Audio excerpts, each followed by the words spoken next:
محترم بھائی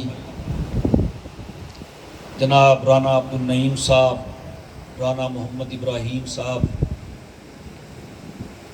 ان کے والد گرامی قدر اور ہم سب کے محترم جناب رانا عبدالحمید صاحب اللہ تعالیٰ کو پیارے ہو گئے۔ اللہ تعالیٰ ان کی کامل بخشش فرمائے، درجات کو بلند فرمائے اور ان کے آنے والے تمام مراحل آسان فرمائے۔ موت فنا ہونے کا نام نہیں ہے، موت ہلاکت کا نام نہیں ہے، موت ختم ہو جانے کا نام نہیں ہے۔ اسلام نے موت کے بہت سے نام دیے ہیں۔ وفات بھی کہا جاتا ہے، ہمارے اردو میں بھی فلاں صاحب وفات پا گئے، وفات ہو گئی۔ انتقال کا لفظ بھی بولا جاتا ہے، فلاں کا انتقال ہو گیا۔ اور عربی کے لوگ تو بہت اچھا لفظ بولتے ہیں کسی کے انتقال کی، موت کی خبر کے لیے، فلان انتقل الی رحمت اللہ، کہ فلاں صاحب دنیا کی تکلیفوں سے اللہ کی رحمت کی طرف چلے گئے۔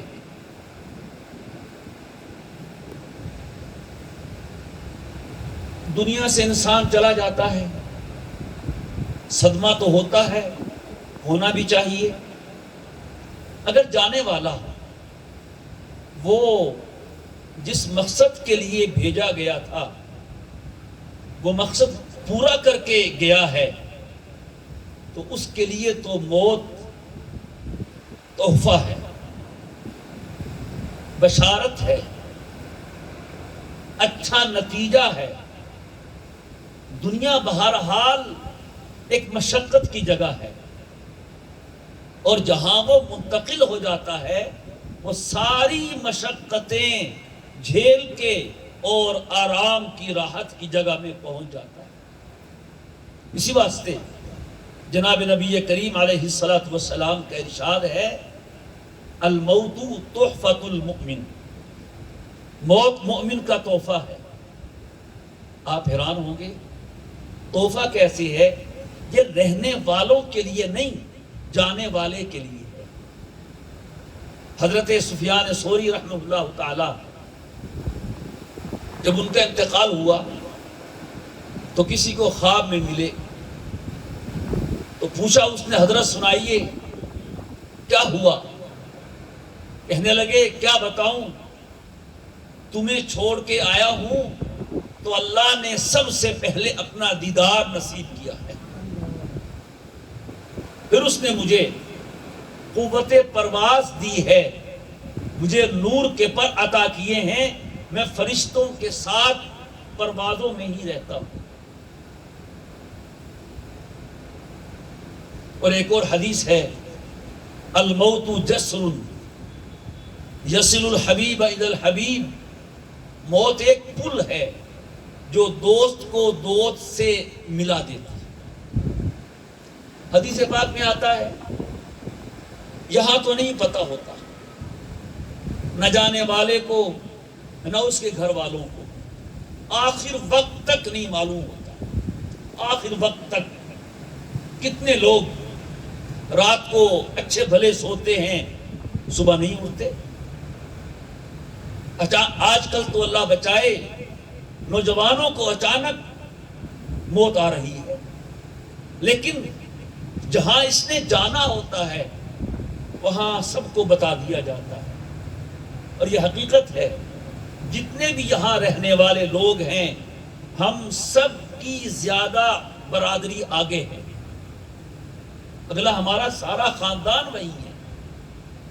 کسی کی والدہ ادھر ہیں، کسی کا باپ ادھر ہے، کسی کے بھائی، چچا، دادا، پردادا، اوپر کے سب لوگ ادھر ہی ہیں۔ تو حدیث پاک میں آتا ہے، انہیں بتا دیا جاتا ہے، اور وہ یوں آنے والے کا استقبال کرتے ہیں جیسے کوئی ہمارے پاس ایک عرصے کے بعد بڑی دور سے آ رہا ہو، کوئی لندن سے آ رہا ہے، یو کے سے آ رہا ہے، یو ایس اے سے آ رہا ہے، 10 سال کے بعد ہم کتنا اس کا استقبال کریں گے؟ گھروں کی صفائی کروائیں گے، پینٹ کروائیں گے، کپڑے پردے بدلیں گے، کیا تیاریاں کریں گے؟ وہ اس کی تیاری کر رہے ہوتے ہیں۔ چنانچہ جب یہاں سے جاتا ہے تو سارے مل کے اس کا استقبال کرتے ہیں، بیٹھ جاتے ہیں، ایک ایک کا نام لے کے پوچھتے ہیں، ایک ایک کا نام لے کے پوچھتے ہیں، فلاں کا کیا حال تھا، فلاں کا کیا حال تھا، وہ سب بتاتا ہے۔ اور یہ بھی حدیث میں ہے، وہ ایک اور شخص کا نام لیتے ہیں کہ اس کا کیا حال ہے، تو وہ تو کہتا ہے وہ تو آ گیا تھا مجھ سے پہلے۔ اچھا، وہ تم سے پہلے آ گیا تھا جی، ادھر تو نہیں آیا۔ اوہو، پھر سب افسوس کرتے ہیں جب دنیا سے بھی آ گیا اور ادھر نہیں آیا، پھر وہ ادھر گیا ہوگا۔ یہ سارا نظام ہے۔ اور یہی قبر جہاں ہم نے دفنایا ہے، اسی سے اٹھنا ہے ہر زیرو نے یہ پھٹیں گی، کھلیں گی، اور ہر آدمی دوڑے گا، اور جو محشر کا میدان ہے وہاں بھاگے گا۔ اللہ اکبر۔ کسی کے لیے تیار سواری کھڑی ہوگی، صاحب نے آفس جانا ہوتا ہے، ابھی ناشتہ کر رہے ہیں، گاڑی تیار ہے، اسٹارٹ ہے، اے سی آن کیا ہوا ہے، ڈرائیور سیٹ پہ بیٹھا ہے، جو ہی صاحب گھر سے نکلتے ہیں فوراً گیٹ کھول کے بٹھا کے گاڑی اسٹارٹ ہوتی ہے، چلانا شروع کر دیتا ہے۔ کتنے ایسے خوش نصیب ہوں گے، یہ اولین و مقربین ہیں کہ جن کی قبریں کھلیں گی، باہر نکلیں گے، عمدہ سواریوں پہ سوار ہو کے میدان محشر میں جمع ہوں۔ اللہ ہمیں بھی ان لوگوں میں سے بنائے۔ اس کے بعد دوسرے درجے کے لوگ وہ ہوں گے جن کے لیے سواریاں تو نہیں ہوں گی، لیکن اللہ انہیں ہمت، قوت، طاقت دے گا کہ دوڑتے ہوئے، بھاگتے ہوئے، حشاش پشاش چہروں کے ساتھ میدان معاشر میں پہنچیں گے۔ یہ بھی کامیاب لوگ ہوں گے۔ اور تیسری قسم کے لوگ وہ ہوں گے، اللہ ہم سب کو بچائے، جن کے لیے نہ سواریاں ہوں گی، نہ وہ چل سکیں گے، نہ دوڑ سکیں گے، اپنے چہرے کے بل کسٹ کسٹ کے میدان معاشر میں پہنچے گے۔ اور پھر وہاں پورا بتا دیا ہے حضور نے، دیکھیں بات کھول کے رکھ دی ہے قرآن کریم میں بھی۔ 3 قسمیں کی ہیں لوگوں کی، وَكُنْتُمْ أَزْوَاجًا ثَلَاثًا فَأَصْحَابُ الْمَيْمَنَةِ مَا أَصْحَابُ الْمَيْمَنَةِ وَأَصْحَابُ الْمَشْأَمَةِ مَا أَصْحَابُ الْمَشْأَمَةِ وَالسَّابِقُونَ السَّابِقُونَ أُولَئِكَ الْمُقَرَّبُونَ فِي جَنَّاتِ النَّعِيمِ ثُلَّةٌ مِّنَ الْأَوَّلِينَ وَقَلِيلٌ مِّنَ الْآخِرِينَ۔ تم 3 گروہوں میں تقسیم ہو جاؤ گے۔ پورے انسان آدم علیہ السلام سے لے کر آنے والے آخری انسان تک اللہ اپنے عرش پہ جلوہ گر ہوں گے اپنی شان کے مطابق۔ کچھ دائیں طرف ہوں گے، کچھ بائیں طرف ہوں گے، اور کچھ بالکل سامنے کی سیٹوں پہ ہوں گے۔ سامنے والے تو سبحان اللہ سابقین اولین، مقربین، وی وی آئی پی لوگ ہوں گے، اور دائیں طرف والے بھی کامیاب ہوں گے، جنتی ہوں گے، اور بائیں طرف والے ناکام ہوں گے، جہنمی۔ ایک اللہ والے تھے، وہ ہنستے نہیں تھے، پوری زندگی نہیں ہنسے۔ لوگوں نے کہا حضرت کیا وجہ ہے؟ کہ مجھے پتہ نہیں ہے میں اپنا ایمان ساتھ لے کے جاتا ہوں کہ نہیں۔ اگر کوئی مجھے گارنٹی دے دے کہ میں اپنا ایمان ساتھ لے کے جاؤں گا، پھر تو میں ہنس لوں، مسکرا لوں، خوش ہو لوں۔ اگر کوئی گارنٹی نہیں ہے تو پھر میں کیسے ہنسوں؟ اور یہ حقیقت ہے میرے دوستو، یہ حقیقت ہے۔ علماء فرماتے ہیں کہ بچا بچا کے اپنا ایمان قبر میں لے جاؤ، آگے مزے ہی مزے، مزے ہی مزے۔ تم تو کہتے ہو قبر وحشت کا گھر ہے، تنہائی کا گھر ہے. نہیں، یہ ایمان والے کے لیے جنت کے باغوں میں سے ایک عظیم باغ ہے. رونقیں ہیں، خوشبوئیں ہیں، جنت کا ریشم کا بستر ہے، ریشم کا لباس ہے، اور جنت سے کھڑکی کھول دی جاتی ہے، خوشبوئیں بھی آتی ہیں، ٹھنڈی ہوائیں بھی آتی ہیں. کوئی مشکل نہیں، کوئی مشکل نہیں. تو ایمان بچا بچا کے لے جاؤ. جب وہ فوت ہوئے مسکرانا شروع کر دیا، لوگوں نے غسل دیا مسکرا رہے ہیں، کفن پہنایا مسکرا رہے ہیں، قبر میں رکھا مسکرا رہے ہیں. یہ اللہ کی طرف سے ضمانت تھی، میرے بندے تو زندگی بھر اس خوف سے نہیں ہنسا مسکرایا کہ ایمان ساتھ جائے گا کہ نہیں. آج میں تیرے چہرے پہ مسکراہٹ لا کے بتانا چاہتا ہوں کہ تو ایمان کے ساتھ میرے پاس آ رہا. اس لیے میرے دوستو، ہمیں چاہیے کہ ہم جانے والے کو بھولے نہیں. بھول جاتے ہیں. اللہ تعالیٰ کا یہ بھی ایک رحمت کا نظام ہے. جو صدمہ آدمی کو زندگی میں مختلف مواقع پہ آتا ہے، اگر وہی حالت برقرار رہے، زندگی اجیرن ہو جائے، زندگی کی خوشیاں ختم ہو جائیں، جی نہ سکے انسان، یہ اس کی رحمت ہے کہ وہ گزرتے گزرتے غم کو ہلکا کر دیتا ہے، بھلا دیتا ہے. شروع میں تعلق ہوتا ہے، آہستہ آہستہ کم پڑ جاتا ہے. میں اس دن بھی کہہ رہا تھا پرسوں نعیم صاحب سے کہ ہم نے اپنے بزرگوں سے سنا ہے، ان کا معمول بھی رہا ہے، اور الحمدللہ ہمارا بھی معمول ہے کہ روزانہ بلا ناغہ معمول بنا لے، ہر نماز کے بعد یا فجر کے بعد سورہ فاتحہ سورہ اخلاص پڑھ کے نام لکھ لیں. جو گئے ہوئے ہیں اپنے بڑے، ان کو روزانہ بخش دیا کریں. یہ پکی روٹین بن جائے گی. سالہ سال گزر جائیں گے، ان کے بیٹے ہیں، ان کی بیٹیاں ہیں، ان کے پوتے ہیں، ان کی پوتیاں ہیں، ان کے نواسے ہیں، ان کی نواسیاں ہیں، ان کے داماد ہیں، رشت خاندان کے جتنے بھی لوگ ہیں جن جن کے وہ بڑے تھے، سب یہ نیت کریں کہ انشاءاللہ ہم روزانہ ان کو بخشا کریں گے. اس کا ان کو فائدہ ہوگا، اس کا ان کو فائدہ ہوگا. اور پھر یہ بھی ایک اہم چیز ہے جس کی طرف بہت کم لوگوں کی توجہ ہوتی ہے. رسمیں پوری کرتے ہیں، رواج پورا کرتے ہیں، جو کچھ ہماری برادری کا، خاندان کا طور طریقہ ہے سب پورے کرتے ہیں. لیکن اصل چیز یہ دیکھنے کی ہوتی ہے جو ہمارا مرحوم دنیا سے گیا ہے، ہمارا محسن تھا، اس نے ہمیں کیا کچھ نہیں دیا، آیا اب ہمارا کیا فرض بنتا ہے. ان کے دو طرح کے حقوق ہوتے ہیں.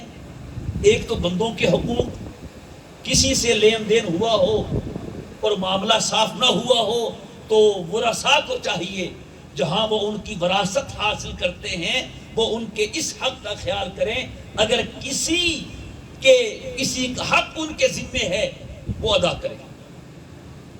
لین دین کا، پراپرٹی کا، جائیداد کا، مال کا، جو بھی ہے، یہ تو بندوں کا حق ہے. امید ہے کہ ہمارے مرحوم کے ذمے ایسا حق نہیں ہوگا انشاءاللہ، انہوں نے شاید ہی دیا ہوگا. اور دوسرا اللہ کا حق یہ ذمے میں باقی ہوتا ہے. نماز ہے، روزہ ہے، حج ہے، زکوٰۃ ہے، عشر ہے، قربانی ہے، وغیرہ وغیرہ. اگر گزشتہ سالوں کی باقی ہیں تو باقی رہیں گی. لا يصلي احد عن احد ولا يصوم احد عن احد. حضور کے ارشاد گرامی ہے کوئی کسی کی طرف سے نماز نہیں پڑھ سکتا، کوئی کسی کی طرف سے روزہ نہیں رکھ سکتا. اس کا یہ مطلب ہے کہ کسی کی فرض نماز دوسرے کے پڑھنے سے ادا نہیں ہوتی. ہاں کوئی نماز پڑھ کے ثواب بخشے، اشارے ثواب تو ہوتا ہے. کوئی روزہ رکھے اس کا ثواب بخشے، وہ تو ہوگا، لیکن اس کا جو فرض روزہ ہے وہ ادا ہو جائے ایسا نہیں ہوگا.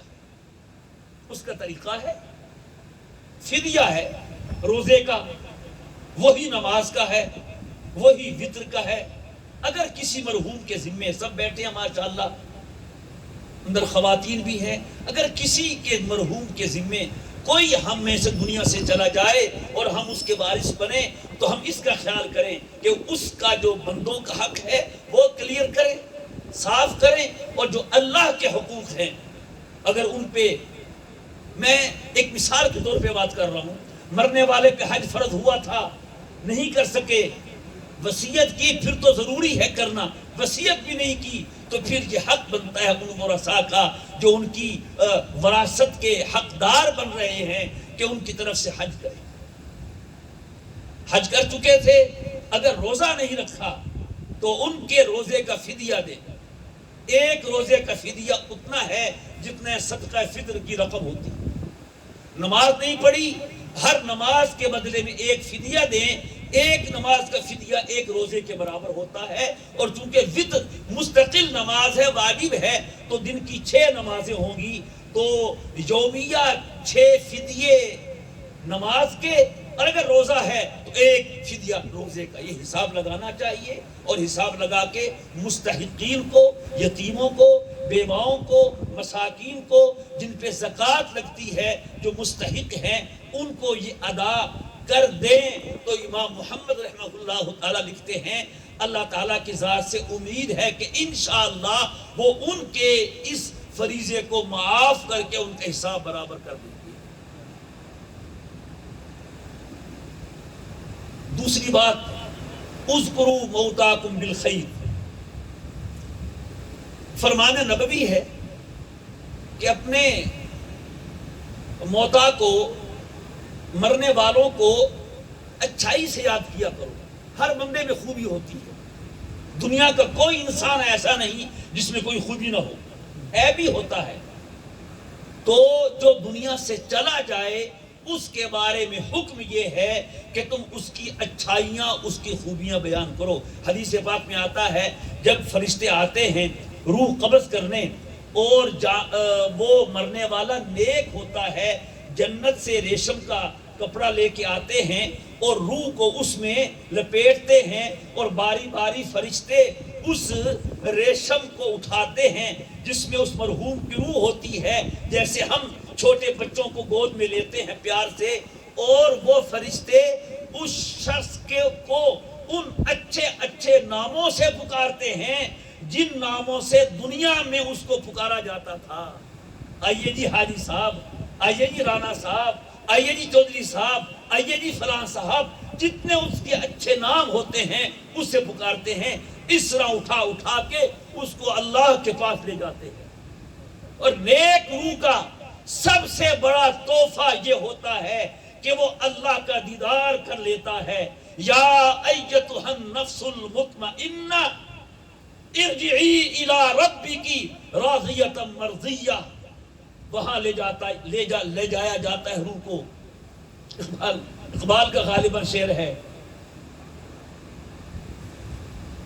کوسوں بڑھا ہوا ہے پیادہ سوار سے، کوسوں بڑھا ہوا ہے پیادہ سوار سے۔ کہنے لگے کہ یہ کیا ہے، پیادہ بڑھ گیا، سوار پیچھے رہ گیا۔ اقبال نے کہا اس کے پہلے یہ لگا دو، ہے دوش پہ جنازہ اور سفر ملک عدم، کوسوں بڑھا ہوا ہے پیادہ سوار سے۔ یہ سوار جس کو آپ کندھے پہ سوار کر کے قبرستان لے جا رہے ہیں، سوار پیچھے ہے، جو پیادہ ہے وہ روح عرشوں تک پہنچ چکی ہے۔ دوش پہ جنازہ اور سفر ملک عدم، کوسوں بڑھا ہوا ہے پیادہ سوار سے۔ ادھر غسل ہوتا ہے، کفن ہوتا ہے، اعلانات ہوتے ہیں، تجہیز تکفین ہوتی ہے، جنازہ ہوتا ہے، قبرستان لے جاتے ہیں، دفن کرتے ہیں۔ اتنی دیر میں وہ روح دیدار باری تعالیٰ کر کے روح میں جب بدن رکھا جاتا ہے، روح اس میں ڈال دی جاتی ہے، اور جب اللہ تعالیٰ کے پاس پہنچتی ہے، یا ایتھا النفس المطمئنہ، او مطمئن نفس، یا ایتھا النفس المطمئنہ فادخلی فی عبادی، یہ نیک لوگ ہیں انبیاء صلحاء اتقیاء مزے میں ہیں، تو ان میں شامل ہو جا، وادخلی جنتی، جب جنت میں داخلے کا وقت آئے گا انہی کے ساتھ مل کے جنت میں چلے جا۔ یہ ہوتا ہے۔ اب ہم تو روت ہو رہے ہیں، اس کے تو سفر ہو رہے ہیں، وہ تو عرشوں سے بھی ہو کے آ گیا، بڑا تیر مارا ہے، چاند کے ارد گرد چکر لگا کے آ گئے ہیں، پتہ نہیں کتنے ملینز بلینز ڈالر خرچ کیے ہیں، اور یہ آنن فانن اوپر چل جاتی۔ حدیث پاک میں آتا ہے کہ آپ نے دیکھا ہوگا جب کسی کی موت کا وقت قریب ہو تو ٹکٹکی باندھ کے دیکھتا ہے، نظروں کو ایک طرف لگا دیتا ہے، وہ سیڑھی آئی ہوتی ہے جس پر روح نے چڑھ کے عرش پہ پہنچنا ہوتا ہے۔ ہم سے سب خیر، ہمیں نظر نہیں آتا۔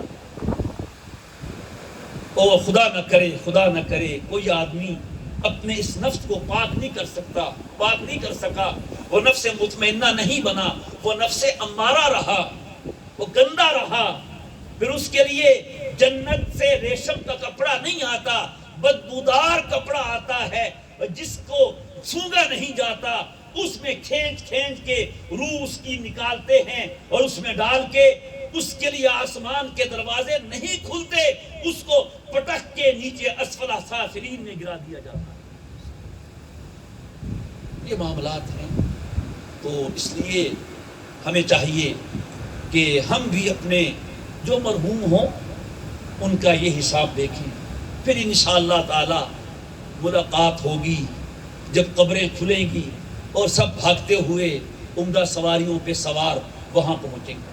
حدیث پاک میں آتا ہے جب آدمی دنیا سے چلا جاتا ہے تو اس کا نامہ اعمال بند ہو جاتا ہے۔ ظاہر بات ہے، نماز نہیں پڑھے گا، تلاوت نہیں کرے گا، تسبیح نہیں کرے گا، ذکر نہیں کرے گا، نامہ اعمال بند ہو جاتا ہے۔ لیکن کچھ خوش نصیب ایسے بھی ہوتے ہیں جن کے دنیا سے جانے کے باوجود بھی نامہ اعمال بند نہیں ہوتا۔ ان میں سے ایک وہ ہے ولد صالح یدعو لہ، نیک اولاد ہے، وہ اس کے لیے دعائیں کرتی ہے، وہ نیک رستے پہ چلتی ہے، اللہ اس کا ثواب باپ کو پہنچاتا ہے۔ اور ایک حدیث میں یہ بھی ہے، جانے والا اس کو ایک مقام مل جاتا ہے، اور ظاہر ہے وہ آخری حتمی مقام ہے، لیکن دن بدن اس کے درجات بلند ہوتے جاتے ہیں، کلاسیں بدلتی جاتی ہیں، درجے اوپر ہوتے جاتے ہیں۔ 6666 آیتیں ہیں قرآن کریم کی تقریباً کم و بیش، اور اسی کے قریب جنت کے درجے ہیں، درجہ بڑھتا جاتا ہے۔ یہاں جہاز میں 2 درجے ہیں، اکانومی کلاس ہے، بزنس کلاس ہے، کتنا فرق ہے، اور وہاں 1 درجے سے کتنا فرق ہوگا۔ اور جنت والے وہاں جا کے اور کچھ انہیں پریشانی نہیں ہوگی سوائے اس کے کہ یار میرا درجہ نیچے ہے، وہ دیکھو کتنے اونچے کے درجے میں ہے، کاش میں بھی نیک کام کر لیتا تو میں بھی آج وہاں ہوتا۔ اللہ تعالیٰ عالم برزخ میں اس کا درجہ جانے والے کا بڑھاتے رہتے ہیں۔ وہ تعجب سے پوچھتا ہے، اے اللہ میں تو آ گیا ہوں، اب درجہ کیسے بڑھ رہا ہے؟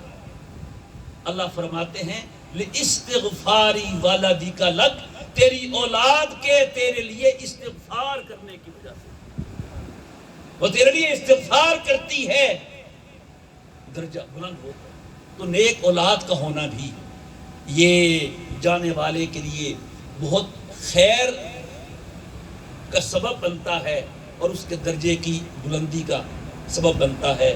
میرے دوستو، ہمیں بھی چاہیے کہ ہم مرحوم رانا عبدالحمید صاحب کے لیے مستقل ایصال ثواب کا معمول بنائیں، اور ان کے جو اولاد ہے، بیٹے، ان سے عرض کروں گا کہ وہ دیکھیں ان کے ذمے کوئی اللہ کا حق باقی ہے، کسی قسم کا ادائیگی کا اہتمام کریں۔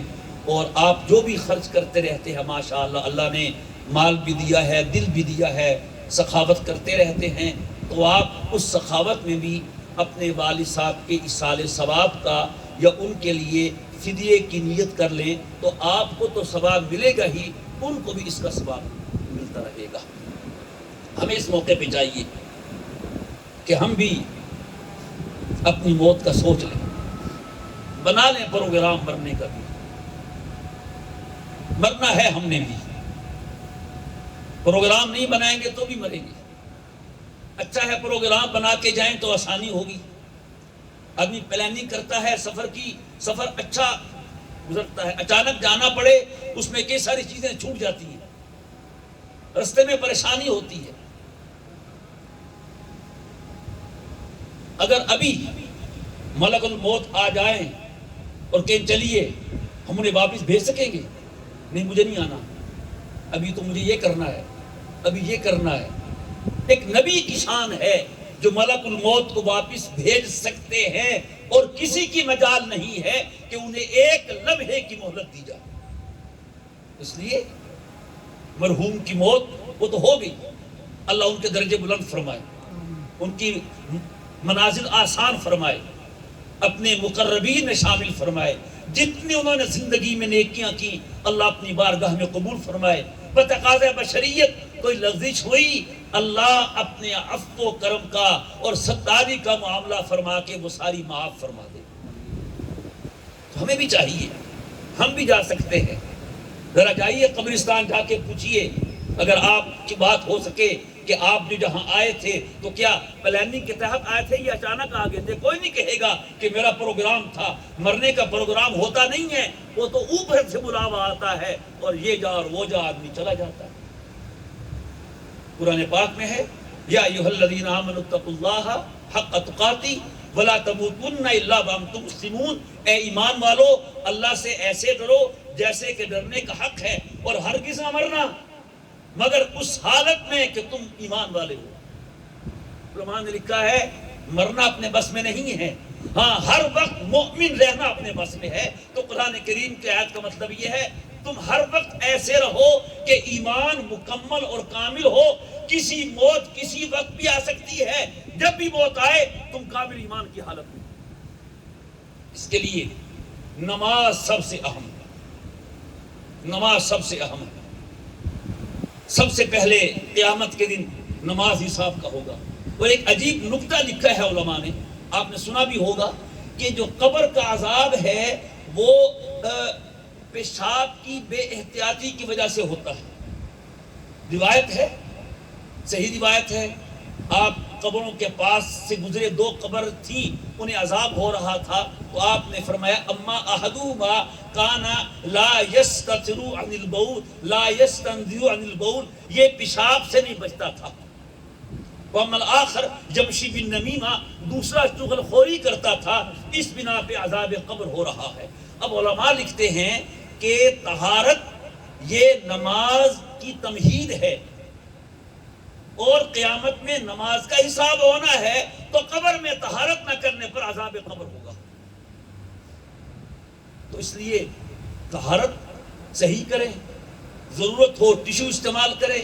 ہمارے کچھ بھائی واش روم جاتے ہی فوراً وضو کر لیتے ہیں، ان کے وضو پہ شک رہتا ہے کہ پتہ نہیں وضو ہوا کہ نہیں ہوا، کیونکہ مرد کو بہرحال کچھ دیر تک وہ قطرے خشک ہونے کا انتظار کرنا چاہیے، تب جا کے اس کا وضو صحیح ہوتا ہے۔ خیر یہ مسئلے کی بات ہے، تو ہم سب اپنی نمازوں کا حساب کریں، کب سے میں بالغ ہوا، میری عمر کتنی ہے، سال کتنے ہوئے، دن کتنے ہوئے، نمازیں کتنی فرض ہوئیں، کتنی میں نے پڑھی، کتنی نہیں پڑھی۔ لے لے کاغذ قلم، موبائل لے لے، روزانہ حساب کرتے ہیں آمدن کا، خرچ کا، اتنا آیا اتنا گیا، یہ بھی لکھ لیں۔ اپنا بہت سا خیال رکھیے گا، سب سے بڑا خیال یہی ہے اپنی نمازیں تو پوری کر کے جائیں۔ بچہ 12 سال کے بعد بالغ ہو سکتا ہے، اور بچی 9 سال کے بعد بالغ ہو سکتی ہے۔ 15 سال کے بعد کوئی بچہ کوئی بچی نابالغ نہیں رہتی ہے۔ اپنی عمر دیکھیے، بلوغت کا آغاز دیکھیے، اپنی نمازیں دیکھیے۔ اللہ کی قسم وقت ہے، اگر مجھے 10 سال پہلے میرے اللہ نے کہا تھا ظہر کی نماز پڑھو، فجر کی پڑھو، میں سویا رہا نہیں پڑھی، آج 10 سال کے بعد پڑھ لوں، وہ قبول کر لے، اس کا کرم ہے کہ نہیں؟ نفلیں نہ پڑھیں، اپنی نماز قضا کریں۔ زندگی میں فدیہ نہیں ہوتا، زندگی میں نماز ہی پڑھنی پڑتی ہے۔ اگر روزے ذمے میں ہیں، میری مائیں بہنیں بیٹیاں بھی سن رہی ہیں، ان کے روزے اپنی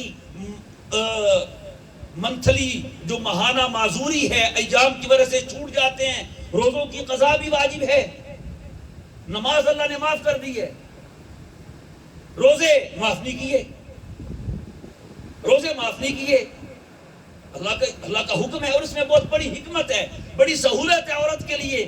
اگر اس بیچاری کے لیے نمازوں کی بھی قضا ہوتی تو مہینے میں 8-10 دن اس سے ڈبل نماز پڑھنی پڑتی، تھک جاتی. گھر کے کام کاج بھی ہے، ہر 2-3 ہفتے کے بعد ڈبل نماز معاف کر دی. اور روزے تو سال میں 7-8-9 ہیں، وہ مشکل نہیں، روزوں کی قضا واجب کر دی اور نماز معاف کر دی. خواتین بھی حساب کریں. نبی کریم علیہ السلام حضرت فاطمہ سے فرما رہے ہیں، بیٹی کل قیامت کے دن کے لیے کچھ کر کے جاؤ. لا اغنی عنکی من اللہ شیئا، کل کچھ اللہ نے کر دیا میں نہیں بچا سکوں گا. حضرت عائشہ کو ایک یہودی عورت نے کہا، یا عائشہ اعاذک اللہ من عذاب القبر، عائشہ اللہ تمہیں عذاب قبر سے بچائے. حضرت عائشہ نے پہلی مرتبہ یہ لفظ سنا تھا، قبر کا عذاب.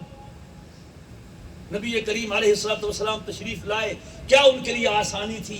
ہم آج کال کر کے کسی مفتی سے مسئلہ پوچھتے ہیں، کسی عالم سے پوچھتے ہیں، یہ لوگ براہ راست حضور سے مسئلہ پوچھا کرتے تھے، جس کے جواب میں کوئی تردد، کوئی شک ہی نہیں ہو سکتا تھا. آپ تشریف لائے. حضرت عائشہ نے کہا، حضرت آج ایک یہودی عورت آئی تھی اور یہ مجھے دعا دے رہی تھی. فرمایا، ہاں نام عذاب القبر حق، ہاں قبر کا عذاب ہوتا ہے، حق ہے. تو ہماری مائیں بہنیں بیٹیاں بھی اپنی نمازیں پوری کریں، ہم بھی کریں، حساب کریں، کر لیں. حساب اپنے لیے ہے، واللہ اپنے فائدے کے لیے ہے. ہم اپنی منتھلی انکم کا حساب کرتے ہیں، انکم ٹیکس کا حساب رکھتے ہیں، سب کچھ دیکھتے ہیں. 100 کاروبار ہر ایک کو دیکھتے ہیں. یہ بھی دیکھیں، پڑھنا شروع کر دیں، قضا کریں، اور جب تک ہماری نمازیں پوری نہ ہوں ہم اطمینان سے نہ بیٹھیں. روزے ہیں اس کی قضا کریں، حج فرض ہوا تھا نہیں کیا اس کا اہتمام کریں. اور پھر کیا عرض کروں، بس بات ختم کرنا چاہوں گا. ہمارے شیخ الحدیث حضرت مولانا زکریا صاحب رحمہ اللہ تعالی، عجیب گھر تھا ان کا، عجیب گھرانہ تھا. ان کی بیٹی شیخ کی زندگی میں فوت ہو گئی. بیٹی کو کفن دیا گیا. شیخ نے چہرہ دیکھا بیٹی کا، کفن میں آنکھوں میں آنسو آ گئے. کہنے لگے، بیٹی میں نے اس دن بھی تیرا چہرہ دیکھا تھا جب تو دلہن بن کے میک اپ میں، عروسی لباس میں اپنے دلہا کے گھر جا رہی تھی، اور میں نے آج بھی تیرا چہرہ دیکھا ہے جب تو کفن میں لپٹی ہوئی اللہ کے ہاں جا رہی ہے. اللہ کی قسم آج تیرے چہرے کا نور اور چمک اس دن کے چہرے سے زیادہ ہے. آج تو میک اپ بھی نہیں ہے، لباس عروسی بھی نہیں ہے. یہ کس چیز کا نور اور کس چیز کی چمک تھی؟ شیخ لکھتے ہیں، میری یہ بیٹی روزانہ گھر کے سارے کام کاج کر کے 18 پارے 20 پارے قرآن کریم کی تلاوت کر لیا کرتی. آخر میں چونکہ ہماری خواتین بھی شریک ہیں، ایک حدیث سناتا ہوں اپنی ماں بہنوں بیٹیوں کے لیے. نبی کریم علیہ السلام کا فرمان ہے، گویا کہ آپ کا گفٹ ہے عورتوں کے لیے، خواتین اسلام کے لیے. فرمایا، ایجما امرأۃ صلت خمسہا صامت شہرہا واطاعت بعلہا واحسنت فرجہا دخلت من ای باب الجنت شاءت. جو عورت 4 کام کر لیں، میں محمد گارنٹی دیتا ہوں اس کے لیے کل قیامت کے دن جنت کے 8 دروازے کھل جائیں گے. اور اللہ کہے گا، میری بندی تو 4 کام کرتی تھی، تیرے لیے جنت کے 8 دروازے کھول دیے ہیں، جس دروازے سے تیرا دل کرتا ہے داخل ہو جا. 4 کام کون سے؟ صلت خمسہا، وہ عورت جو رات دن کی 5 نمازیں پڑھے، صامت شہرہا، رمضان کے روزے رکھے، اطاعت بعلہا، اپنے خامد کی فرما برداری کرے، احسنت فرجہا، اپنی عزت کی حفاظت کرے. کام 4 ہیں، دروازے 8 کھلنے ہیں. قیامت کا دن ہوگا، اللہ کہے گا میری بندی تو 4 کام کرتی تھی، میں نے تیرے لیے جنت کے 8 دروازے کھول دیے ہیں، جس دروازے سے تیرا دل چاہتا ہے جنت میں داخل ہو جا۔ تو ہم بھی اس طرح اپنے آپ کو تیار رکھیں، مرحوم کی موت سے یہ سبق حاصل کریں کہ ہمیں بھی جانا ہے، ان کو بھی یاد رکھیں، اثار ثواب کا دائمی معمول بنائیں اور ان کی خوبیاں، ان کا تذکرہ کرتے رہیں۔ ایک دفعہ حضور بیٹھے تھے، ایک جنازہ گیا، آپ نے پوچھا کیا کہتے ہو اس کے بارے میں؟ اسنو علیہ شرّا، لوگوں نے اس کی برائی کی، یہ تو بہت ظالم تھا، بہت برا تھا۔ آپ نے فرمایا وجبت، واجب ہو گئی۔ کچھ دن بعد پھر اسی طرح بیٹھے تھے حضور، صحابہ میں جنازہ گزرا، آپ نے پوچھا اس کے بارے میں کیا کہتے ہو؟ اسنو علیہ خیرا، لوگوں نے بڑی تعریف کی، تو بہت اچھے تھے، بہت ملنسار تھے، بہت خیال رکھنے والے تھے، ہر کسی کا خیال رکھتے تھے وغیرہ وغیرہ۔ حضور نے فرمایا وجبت، واجب ہو گئی۔ صحابہ نے کہا ما وجبت حضور، کیا واجب ہوگی؟ پہلے بھی آپ نے فرمایا وجبت اس برے کے بارے میں، اب بھی فرمایا وجبت۔ فرمایا جس کی تم نے برائی کی اس کے لیے جہنم واجب ہو گئی، اور جس کی تم نے تعریف کی اس کے لیے جنت واجب ہوگی۔ پھر فرمایا انتم شہداء اللہ فی الارض، تم زمین میں اللہ کے چلتے پھرتے گواہ ہو، جس کی تعریف کرتے ہو، گواہی دیتے ہو، اللہ گواہی قبول کرتا ہے، جس کی برائی کہتے ہو اللہ اس کا برا ہونا قبول کرتا ہے۔ اللہ تعالیٰ مرحوم کے درجے بلند فرمائے، تمام مراحل آسان فرمائے، ان کے خاندان میں اللہ برکت عطا فرمائے۔ ماشاءاللہ نمازی ہیں، نیک ہیں، اپنے ملازمین کو، فیکٹری کے ملازمین کو نمازی بنایا ہوا ہے، اور یہ اللہ کی بہت بڑی مہربانی ہے۔ اللہ تعالیٰ سلامتی عطا فرمائے، خیر و برکت عطا فرمائے، اور جتنا بھی نیک کام ہمارے بھائی رانا عبدالنعیم صاحب، رانا ابراہیم کی بھائی کر رہے ہیں، اللہ ان کی نیکیاں بھی مرحوم ان کے والد صاحب کو پہنچائے، اور ان کے درجات کو بلند بنائے، اور ان کی اولاد کو قیامت تک کے لیے مرحوم کے لیے صدقہ جاریہ بنائے۔ وآخر دعوانا ان الحمد للہ رب العالمین۔